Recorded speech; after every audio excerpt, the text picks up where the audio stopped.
ఇక మీదట పగలు సూర్యుని ప్రకాశం నీకు వెలుగుగా ఉండదు. నీకు వెలుగిచ్చుటకై చంద్రుడిక ప్రకాశించాడు. ఇది ఎలాగండి? చంద్రుడు ఉండడట, సూర్యుడు ఉండడట.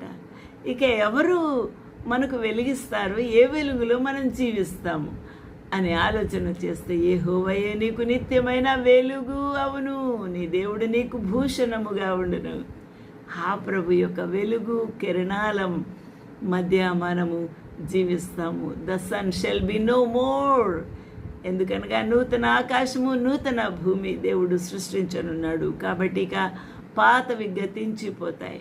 పాత నక్షత్రాలు, సూర్యుడు, చంద్రుడు అన్నీ నశించిపోతాయి.